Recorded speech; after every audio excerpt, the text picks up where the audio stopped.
Cheslie used to say that when she was competing for the final night, she didn't think that she was going to end up winning because somebody that kind of already looked like her won teen. And so she thought there could only be one person to fill that space. Our timing of being able to connect, I feel like only grew as I was also able to mature a little bit more. And I have two sisters of my own, but honestly, I spoke to Cheslie more than I spoke to my own sisters.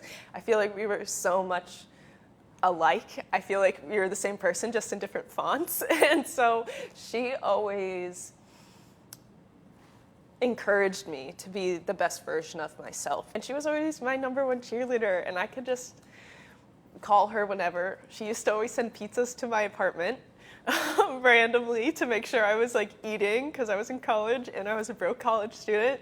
So she just always had my back. You miss out on having those conversations, because she really was just always like kind of my backbone, protector, bear that was always there. I was very, very prone to borrowing a lot of her things. So whether it be shampoo and conditioner, her blow dryer, clothes. I have so many of her clothes and shoes right now.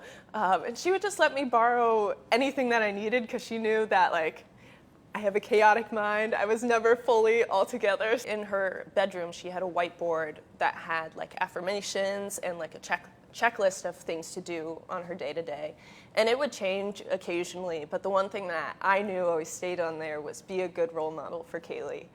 And so that just made me feel very special and know that she really did care about me. There was all these really cool vintage pieces from Black designers that we were going to be able to try on and kind of dress up in, and we were getting different hairstyles, and the hairdressers knew how to do our hair, which was something that doesn't happen a lot on sets. And it was just amazing to have like your hype woman there, because Cheslie was always my hype woman, and we're just hyping each other up the entire shoot. And also having Nia there and having their close bond and seeing their sisterhood and all of our sisterhoods kind of coming together. It was just a remarkable day. Now that I've looked back, I've realized how much she cared for others and would always ask how you were rather than speaking about herself.